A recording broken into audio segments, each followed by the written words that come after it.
Phase 4 lacks connectivity. At least that's what some of the MCU fans are claiming. Phase 4 isn't as good because it lacks cohesiveness that made the MCU so great in Phase 1 to 3, the Infinity Saga. Well, I'm not going to point out that the first thing that was really cohesive in the MCU was actually Marvel's The Avengers. Or that Phase 2 was pretty much self-contained, besides the fact that they were introducing the Infinity Stones after that Thanos tease. And that pretty much all Phase 3 movies were their own stories, where they only put the pieces on the board just to get to Infinity War. I'm also not going to point out that there is a lot more going on than just one overarching storyline in Phase 4. No, I'm just going to enjoy what we get and don't worry about things to come, and certainly not get worked up about some idiots who don't understand Marvel at all. Oh wait.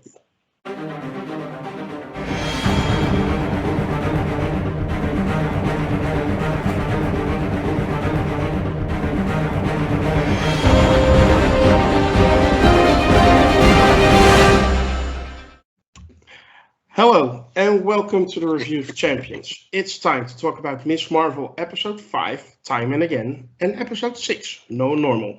With me are, sorry guys, I have to go with him first, long lost, but he's back, Mr. R.R. Stanton.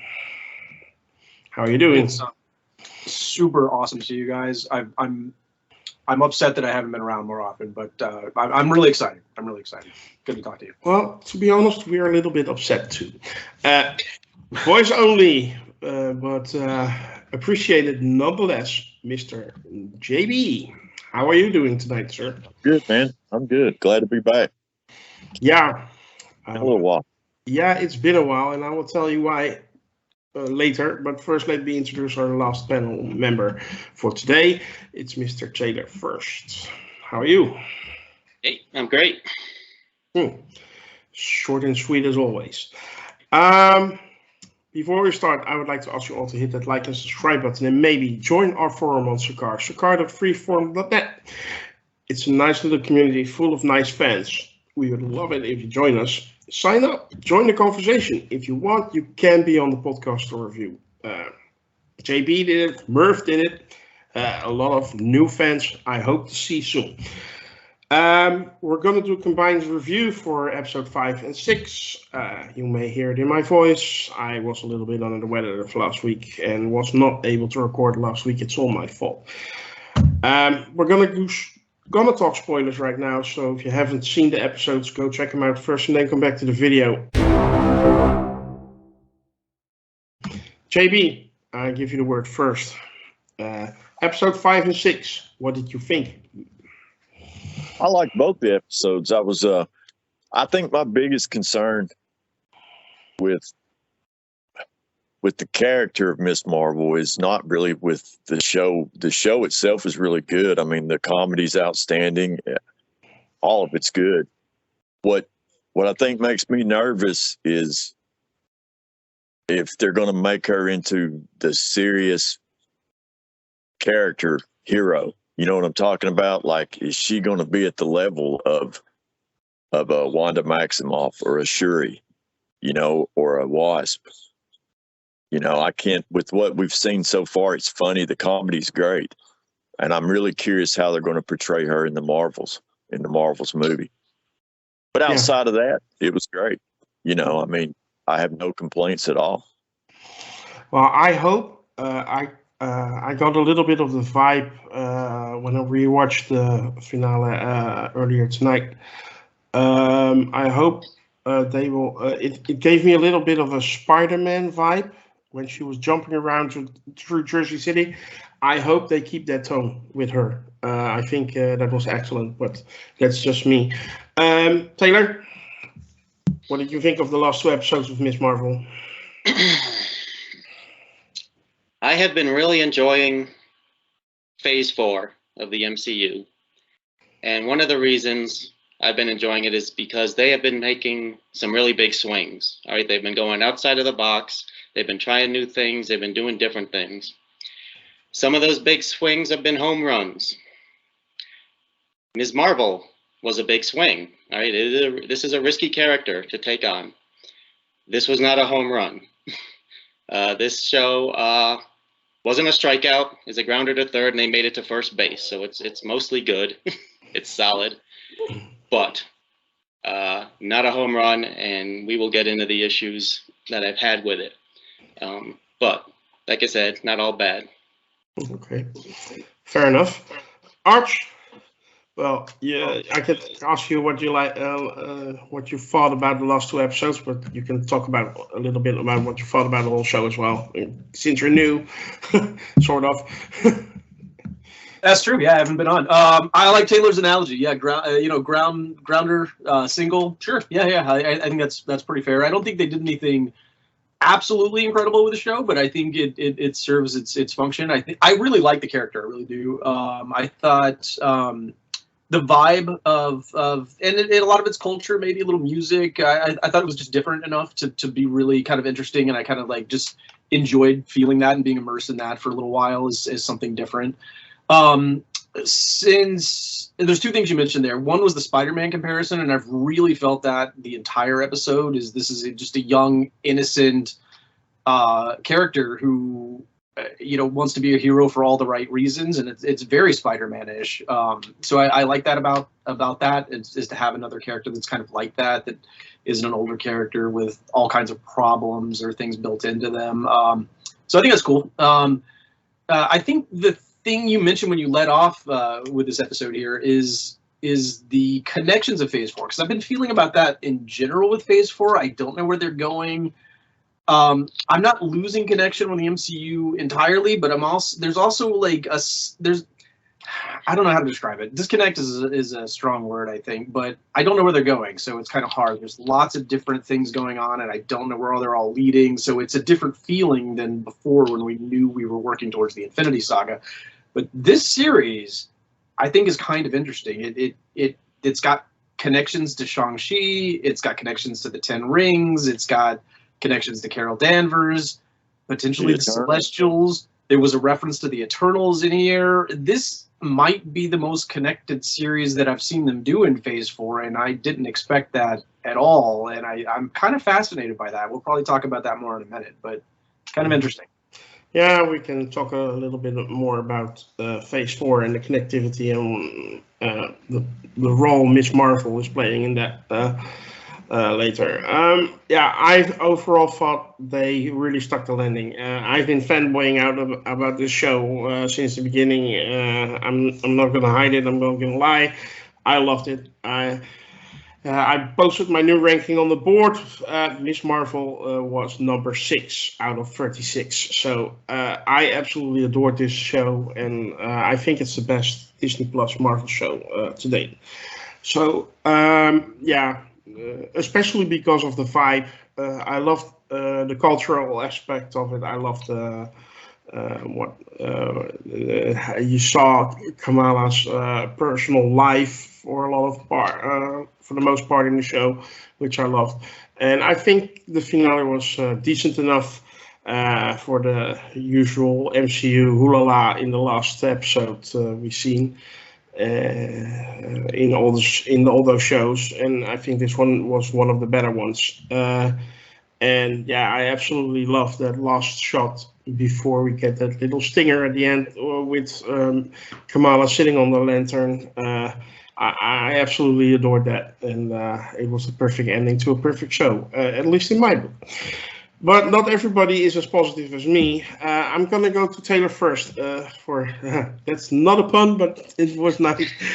I'm going to Taylor first to get his deeper dive on the show as a whole and the last 2 episodes in particular, and especially what were your issues, Taylor? Okay, I will get to the good stuff, believe me, but hear me out. First of all, just a side note, Ms. Marvel is the highest rated MCU product on Rotten Tomatoes, higher than everything else, higher than Wakanda, or excuse me, Black Panther, and every Avengers, you name it. I don't know. Good for them. Congratulations. All right, let's get right to it. Hear me out. Episode 5, half of the episode was a love story between her great-grandparents in 1948 or 47, don't know exactly.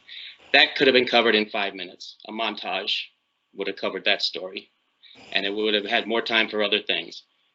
Not a big thing. But after she saves her grandmother and gets great-grandmother and gets her back, no, that was her grandmother, back to her father, comes back through the void of time or whatever it is, lands right back where she started. The Bengal has opened a rift to the Nord world, wherever the Jinn come from. Okay, first Jinn walks into it and dies horrible death. Second Jinn, the mother, for reasons unknown, knows that if she walks into it and says her son's name before she dies a horrible death, it's going to transfer powers to her son that she doesn't even have, powers that we've never seen before. But somehow she knows that's going to happen, so she does it, and she dies a horrible death. Okay, now we move back. We're going back to New Jersey. Apparently, the flight time from Pakistan to New Jersey is about an hour, hour and a half, basis, as far as I can tell. Okay, but it is enough time for her mother to make her a super suit on the plane on the way home and hand it to her when they get off the plane back at the house. No problem. The friends are in trouble. We need to go help the friends. Okay, let's go to the friends. We'll go to the high school because no one's going to be there in the high school on Saturday. Oh, wait. Influencer girl is there at night on Saturday for no reason whatsoever other than the lighting is better at the high school at night on Saturday night. Okay, fine. I guess they wanted to put that character back in. Oh, and now her brother shows up out of nowhere, crawls through a window into the high school on Saturday night. At night. Okay, fine, no problem. The team's all together. Everybody loved the brother character. Team's all together. Meanwhile, Damage Control is parked outside the high school. And apparently they're not in a big hurry because they wait the roughly 2 hours it would take them to come up with that plan, draw it on the chalkboard, and then set it up all over the school while Damage Control is twiddling their thumbs outside. Okay, no problem. I could overlook all of this. I've done it before. You guys know that I can overlook stuff like that if I get a good payoff. All right? If I get a good payoff. Thor, we'll talk about that later today. If I get a good payoff. But what payoff did we get? We get Home Alone in a high school against a SWAT team that's a combination of the wet bandits and retarded stormtroopers who can't stop these kids. And then she goes outside, she saves the crowd from the car flying at them, which they shouldn't have been there anyway. They're at the potential mass casualty event for some reason. Damage Control is now suddenly the heavies in this show. I don't know what's the deal with Damage Control. I don't know what their job is. I don't know who they work for. I don't know why the lady went rogue and what her problem is. But Kamala saves the day. Okay, fine. Now, let me pause 1 minute before we get to that. Kramer comes out. Damage Control is covering him. And this happened multiple times inside the school, too. They know this kid has superpowers. He can't drop his gun because he has superpowers built into his body. But they don't want to kill him. Okay, they have non-lethal weapons. Why didn't they just shoot him and knock him the heck out? Now, I'm not going to ignore the fact that these non-lethal weapons don't kill people, but they blast holes through walls. Okay, no problem. But just a side note, why didn't they just knock him out with their non-lethal weapons? They know he can't drop his weapons because they're built into him, and he's apparently having a lot of trouble controlling them. Okay, no problem. Kamala saves the kid, helps him escape. He's going to go to Pakistan and link up with her third love interest, Red Dagger dude back there. Okay, that's all fine. Reset. Okay, the Damage Control lady's in trouble now. She broke the rules. She overstepped. Got it. She's in trouble now. Kamala is back doing superhero friendly neighborhood stuff. Then they drop the bomb. Okay, the word that I have been dreading for years that I knew was coming sooner or later. Stupid freaking X-Men mutants are coming into the MCU, and we'll have future conversations about that whole thing. Okay, fine, no problem. It was going to happen sooner or later. Stinger, post-credit scene. what the heck? Her thing starts glowing. She's sucked through the closet, and Captain Marvel comes out of the closet. All right, I understand they're setting it up for the Marvels. It better be a heck of an explanation as to what the heck happened right there to leave us with just that. Okay? So, these are my issues. Good stuff. Love the character. And I never liked the character before this. I've seen her in cartoons, and I never really read the comics because I didn't want to. But now I like this character. I love the actress. I loved the music. I love the tone that you were talking about. I like the Spider-Man vibe. Also, it's a Shazam vibe that we talked about earlier. Love the music, the acting, most of the characters. Now, I loved her family, but I've had enough of them.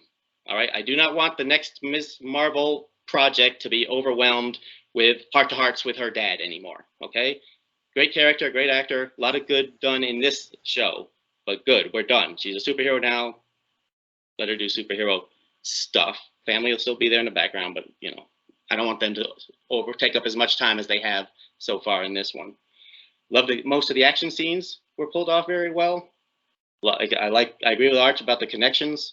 A lot of new connections and a lot of setup for the future, which again, there's been some hit and miss on that in Phase 4 so far.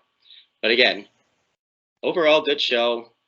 Kind of bobbled the ball at the end.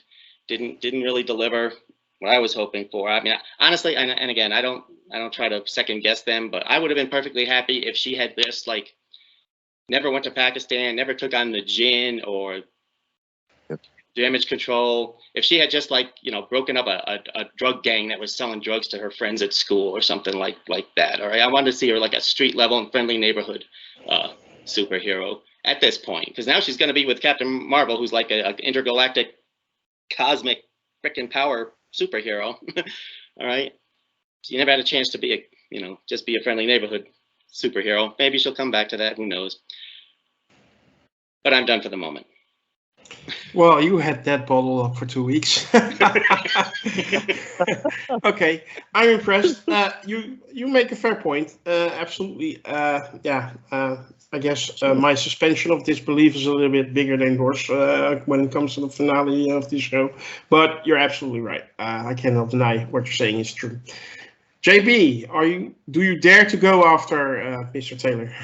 Oh, I mean, Taylor said a lot of what I was thinking. I mean, he put it into words how I was thinking, because I couldn't put it into words as well as he did. But if you remember, I alluded a while back in earlier reviews that I was disappointed with them taking her powers and changing her powers. Yes. And they never explained to us the bangle. See, I've got a whole different belief. I don't think the X-Men and the mention of the mutated gene has anything to do with the X-Men. I could be wrong. There was that little music stinger, of course. Right, with Captain Marvel popping out of the closet. I believe that's because the bangle is Kree related, and she's Kree related, and those powers are going to combine. But that's just the way I believe. But I mean, it completely went the opposite of the story that I've read, and which that's okay, cool. I accepted that when I started watching it. But no, what Taylor said, I mean, is perfect, because I too felt that same way. I mean, I loved the story and the way they did it. I enjoyed the introduction of the culture, the music, all of that. I mean, I completely dig the music, and all was great. And I enjoyed her as an actress and a character. I thought she did a great job. But like I was saying at the beginning, I don't see how they've got a lot of work to do on her in order for her to be standing next to Captain Marvel in a fight in the cosmos. Okay, in my opinion. Mm-hmm. The fight that took place in the high school, I never saw like a serious side of this character. And what I mean by that is ready to fight. The only time we saw that was glimpses, and we saw the friendship inside the circle out in the middle of the ball field with everybody standing around in awe. Mm-hmm. I just, they never explained to us where this bangle came from. It was almost felt like it was rushed. you know, and I've said this earlier in reviews with Disney Plus. I like it. I enjoy it, but I'm really tired of every series I watch after the third one or fourth one going, man, they've really got to piece it together in these next two. They've really got to hit it out of the park in these next two. And it's like they rushed to do this, you know, and they rushed this to get to this scene. And then they threw Carol Danvers in to remind you that she'll be back in the Marvels. So I just don't see where this character, after what I watched, is going to be strong enough or tough enough. They're going to have to do a lot of work. I mean, they're going to have to really do a lot of work. But it was good. I mean, like I said, I watched it. I enjoyed it. I watched it 5 or 6 times, you know, and I mean, I dig it completely, but it just was, like I said, a while back when they changed her powers, I just felt like it was going to be something completely different. I was lost. You know, the Red Daggers in the comics are the bad guys. Cameron in the comics is a bad guy. His mother, he got his powers in the comics from his mother, and she pushed the powers, and it was nothing like that in this story, which is okay. I got no problem with that. But, you know, I knew it was going to be different. So, but I like the show, and I'll watch it. I mean, I'll support the character, just like, you know, what Taylor was saying. But, yeah, there was a lot of time jumps and a lot of things that could have been done. But we should have gotten a lot more explanation about the Bengal. I really feel like we should have had more explanation about that. Yeah. Well, about that Bengal, they retrieved it from a blue arm in a temple with the symbol of the 10 rings on the floor, connecting it directly to Shang-Chi. Shang-Chi, the 10 rings, basically the 10 rings from from Wenwu, his father. They establish in the post-credit scene where Carol Danvers is actually present that it is calling out to someone or somewhat.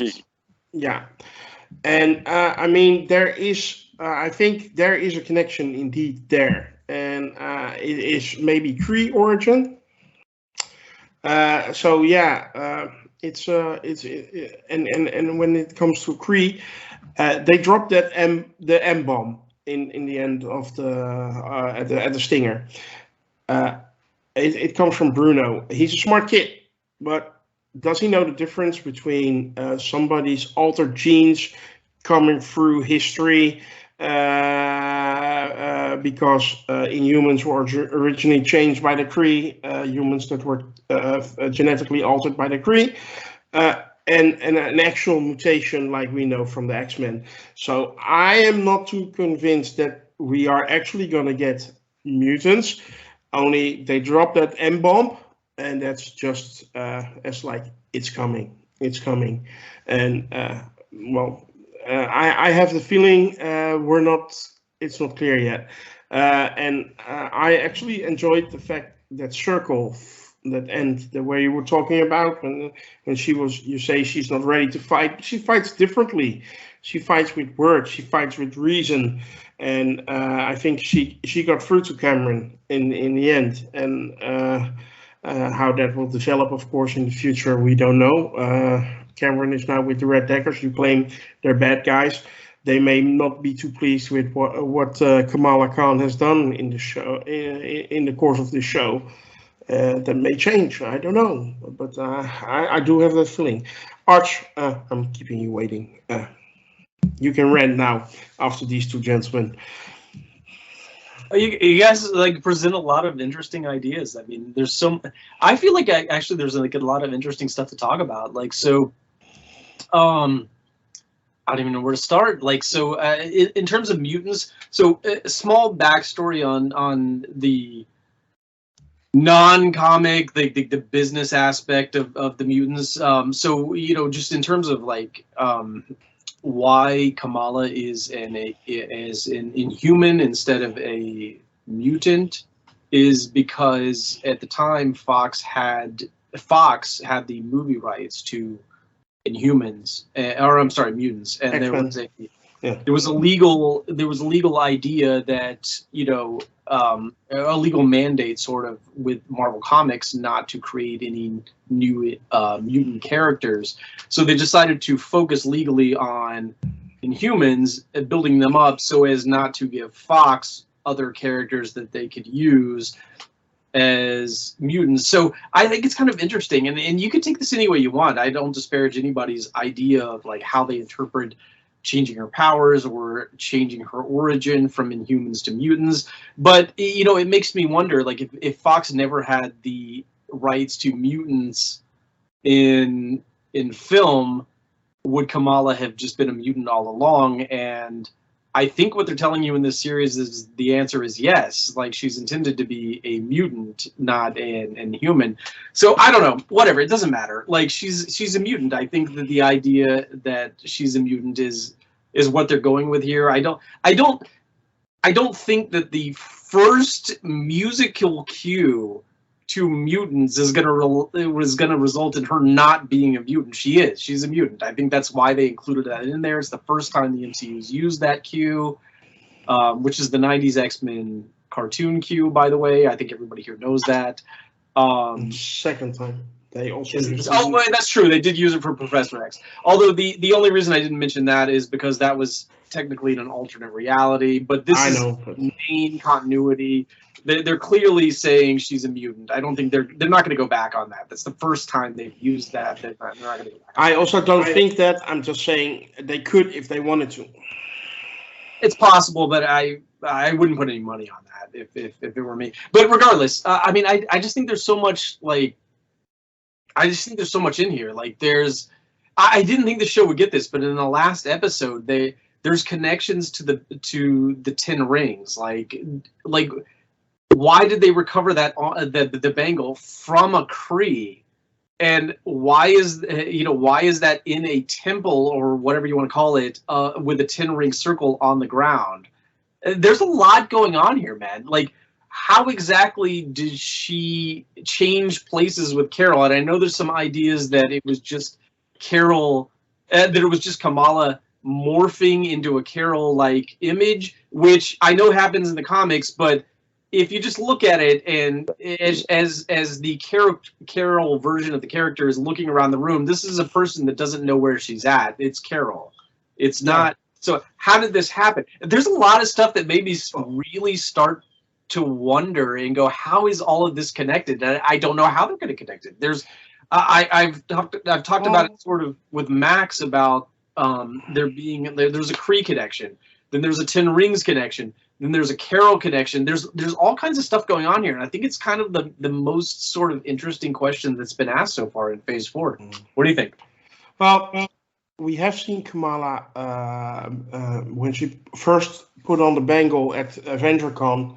She flipped into some kind of weird dimension. It was really strange lighted and really strange shapes of beings, creatures. We also have seen her shift through time. She went back in time when the bangle was hit by a dagger, and she went back in time to the time of the partition. And now we may have seen her shift in space, switch places. I mean, I think the bangle is some sort of device which the Kree used to travel through alternate dimensions, whether it's the first three, being the three-dimensional world, the fourth, the time, and the fifth dimension, of course, outside of the what we can see and perceive. So it feels like that, at least. Taylor, you had a follow-up? Yeah, I agree. I have all the same questions that Arch just asked, and just the reason I raised my hand is just while you were talking, it just occurred to me. They mentioned the second bangle. What if it's not a second bangle? What if it's the same bangle in two different times? At that moment, there were two bangles present. One was in the hands of Hassan, I think, or Sana, and the other one was, of course, with Kamala. Because Kamala brought the bangle back in time, but the bangle that was already in the time, so there were not two bangles. There was one bangle, but it was occupying the same time at a certain moment. twice. And my head is already exploding. Yeah, I'm really not a fan of time travel, multiverse stuff and stuff like that. But still, I love that game. But anyway, that's another story. Yeah, I think everybody has said what they wanted to say about the finale, except Arch. He has something more. Yeah, I just wanted to point out something. So on my flight back home yesterday, so I was flying from Dallas to here to Orlando. I had time to watch all of No Way Home again, which is only the second time I've watched it. I noticed, and I haven't seen a lot of people point this out, but I've seen it on a couple of like internet sites, that the Department of Damage Control, the male character that's in there, was in No Way Home. Yeah, I know. I just want to throw that out. I just seen that before. Yeah, absolutely. He was. Okay. He was interrogating Peter. If you remember, they gave us a shot of Stark Tech with the drones when they shot it through the window. So I've read different things where that was damage control, but that was the Stark Tech from, I guess, what they used at Spider-Man with Electro, or not Electro, with Mysterio. Stereo. My bad. Oh, that's fine. Yeah, that could very well be. They have been involved with Spider-Man. He's not that far from Jersey City. You know, an interesting thing about that scene, though, the drone was surveilling them. It wasn't attacking. Kareem saw it, got excited, lost control of his powers, and shot the drone. He didn't. I don't think he intended to either. I think, like I said, I think he lost control of his powers, shot the drone. The drone went out of control and accidentally fired a missile into the store. So it was this kind of a random, unintentional event on all sides, I think. Yeah, indeed. But it set, of course, in motion exactly what happened in the last episode. Okay, you know what? Let's go do some rating then. Afterwards, we can. I have a little bit on Phase 4. Ratings.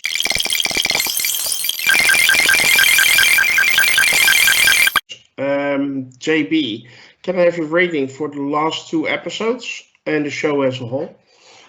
You may combine the last 2 episodes, or you can do it separately, whatever you want. Okay. I'm going to combine the last 2 episodes and just really combine the whole show. Overall, I'll give it probably an 8 out of 10. Okay. Fair enough. Taylor? Yeah. Just real quick, one other thing that I liked, her costume is great. I love the costume. As far as ratings go, episode 5 was maybe an 8. Episode 6 is probably a 7. But overall, since all of my other episodes were 8, I'm going to round it off. So the show itself gets a 8 out of 10. Yeah. I love that they went full circle on her costume. In the first episode, of course, we see her mother making the Hulk costume for AvengerCon, which is rejected by Kamala as a symbol of her not being understood by her parents, etc. And then in the last episode, she gets the costume from her mother. So her mother finally lets her go, supports her. And I also thought it was very sweet that she gets the costume from her mom and her name from her dad. I think they really rounded it up well. Arch, your ratings, please. Celestials out of 10 rings out of Kree. Something like that. Oh yeah, I forgot about your rating systems, if you can call them systems. Well, I give the final 2 episodes a 9 out of 10. I actually really enjoyed the love story between Hassan and Aisha, and I enjoyed seeing a little bit more about what happened during the partition, and there were too many great moments in the finale not for me to give it a 9 out of 10. Overall, the show, I also give a 9 out of 10. I'm maybe a little bit too much of a fanboy here, but you guys just have to forgive me. And if you don't, I don't care. It's as simple as that. Okay, let's talk Phase 4, connectivity. I'm going to do a little talk here, then you guys can react to it. I think there are a few things going on in Phase 4. First, we get the story of what's happening in the cosmic realm. We have the Ten Rings, Miss Marvel, the Marvels coming up. I may be even that it's going to connect eventually to Galactus coming in. Then you have, of course, the whole grounded stuff with the Falcon and the Winter Soldier, Hawkeye, Black Widow. It's obviously, they confirmed it more or less that they're going to do a Thunderbolt movie, which is what that is setting up, of course. Of course, there's also in the background, you can notice a little bit of resistance towards enhanced individuals, governments not being too happy, and then drop that M-bomb. I mean, that can't be a coincidence. X-Men have never been very much loved, and they're going to open up a whole can full of super enhanced beings with mutants coming in. So yeah. It's the right time to play out that little storyline as well.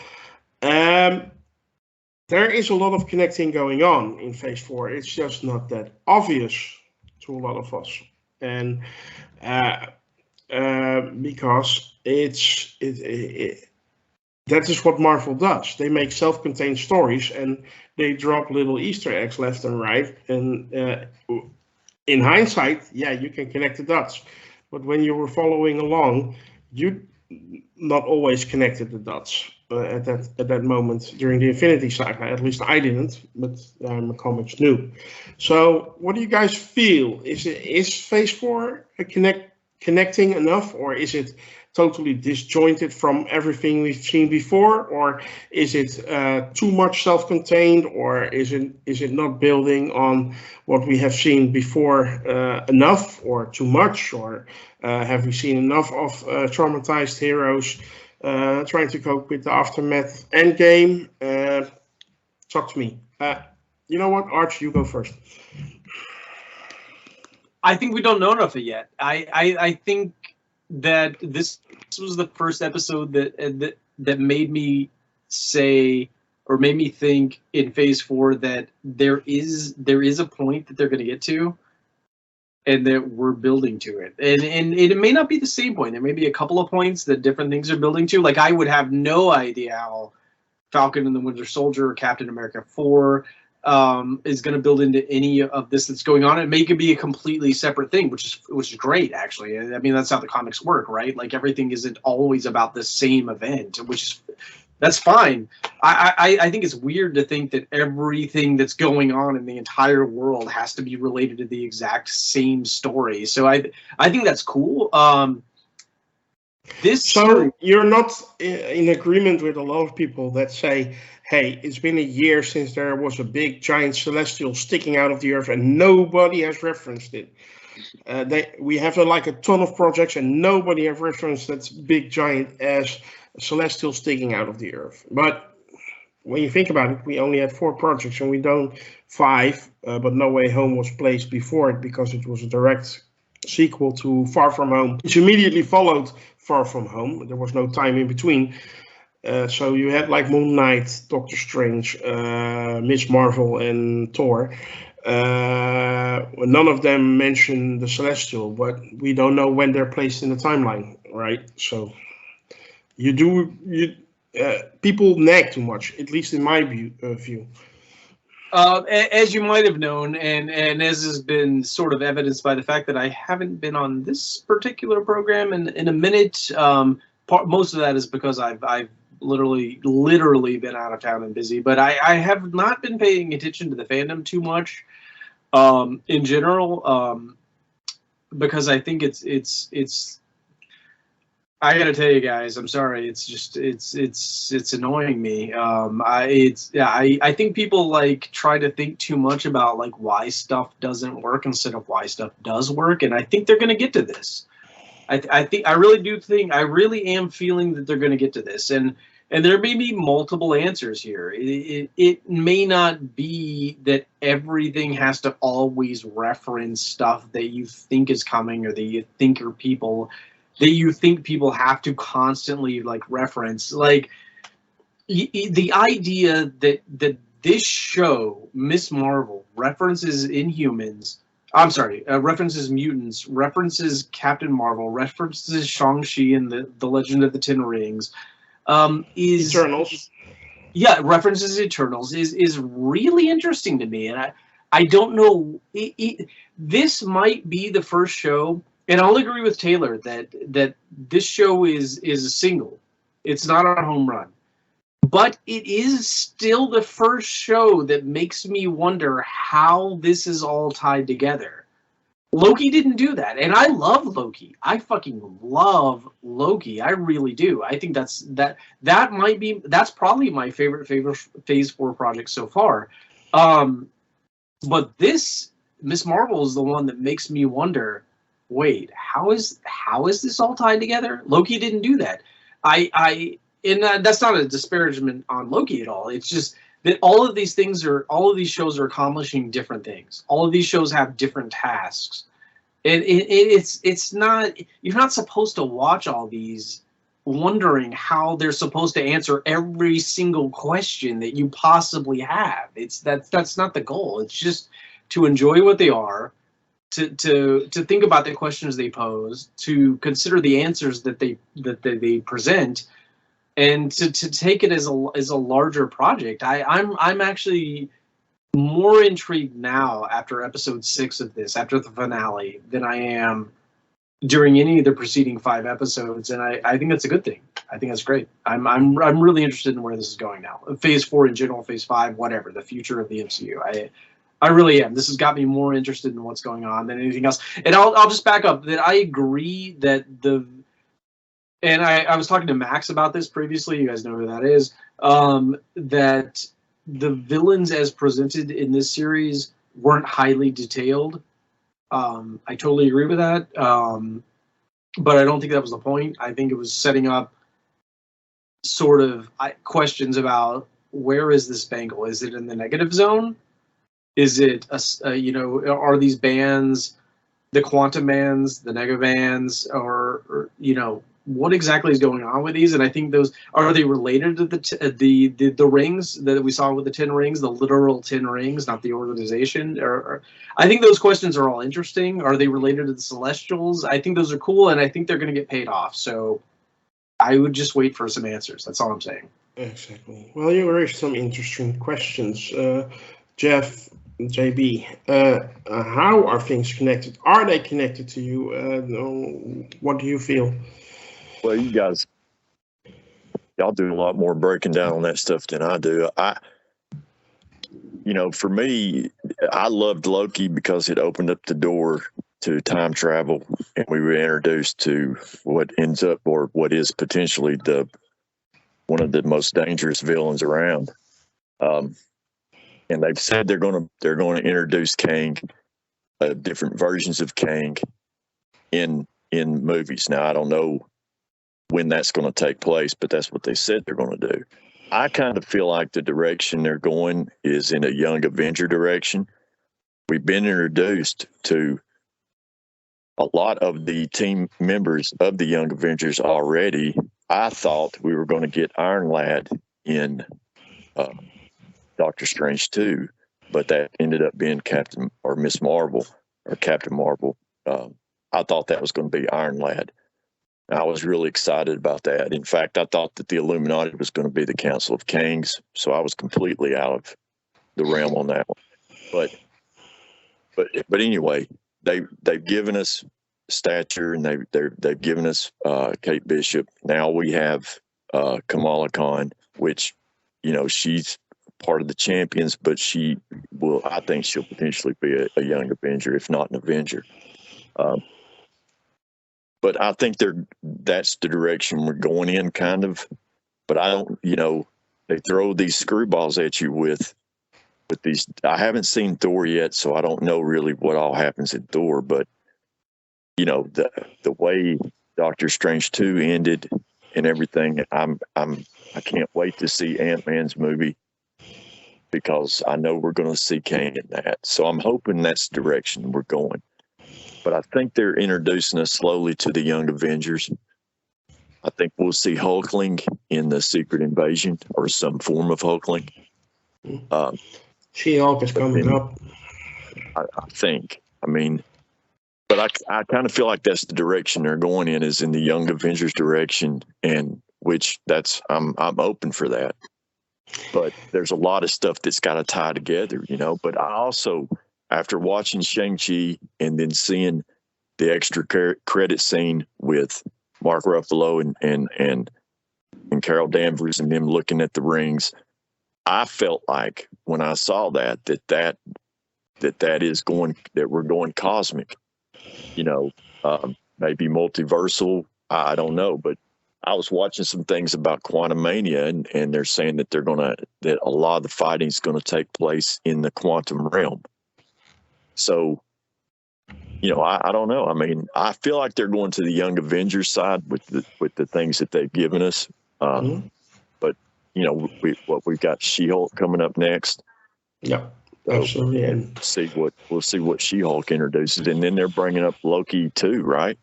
Yeah, and we get Black Panther, Wakanda Forever, introducing Namor in Atlantis. So, I feel if they're going to give us more Kang, it's going to come up somewhere in that. But I feel like they're going that direction. But I could be completely, wrong. Okay, well, that's the beauty. That's the beauty of it. Yeah, exactly. We don't know.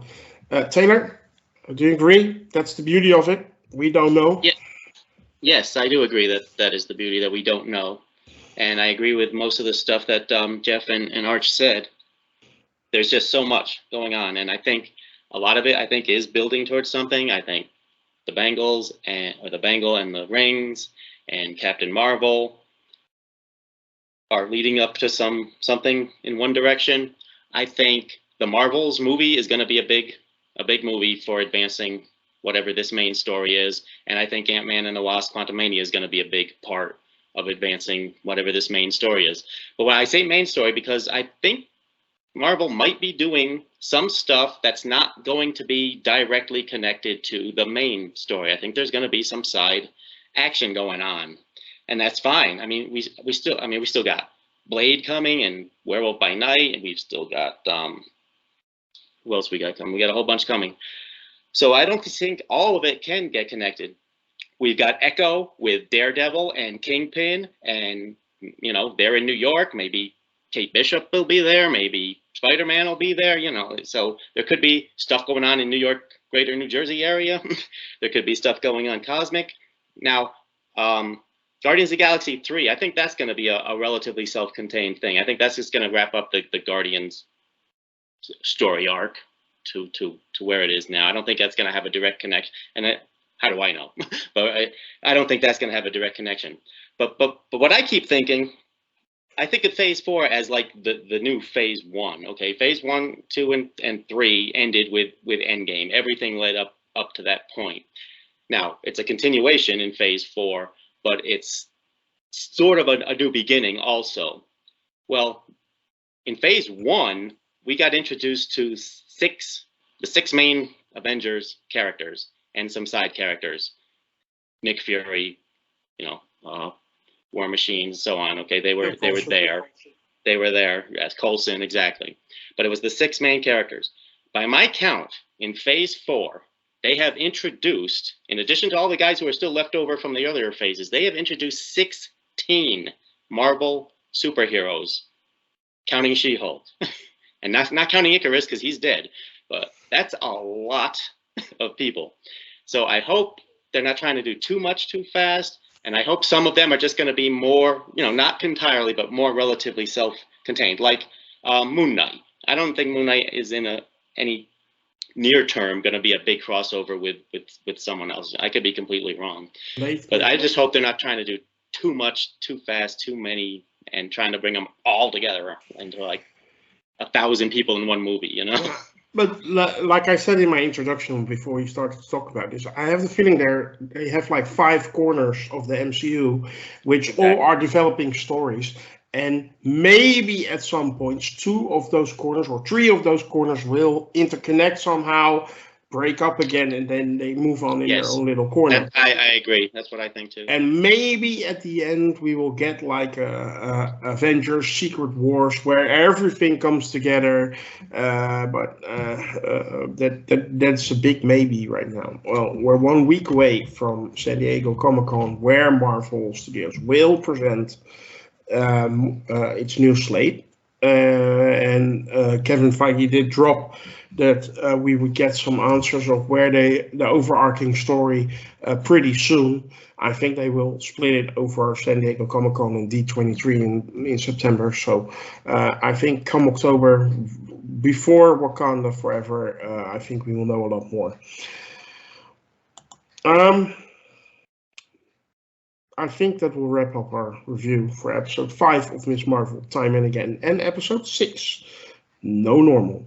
Before we finish, I would like to ask you all to hit that subscribe button and notification bell on YouTube. Follow us on Twitter, like our Facebook page, join the forum on Sakar. That way you will never miss us and we won't have to miss you. Be on the lookout for our new review series. Andor is coming up. She-Hulk is coming up. We will probably do a review series for that as well. That will be with you soon. For now, I wish you a good night. Goodbye.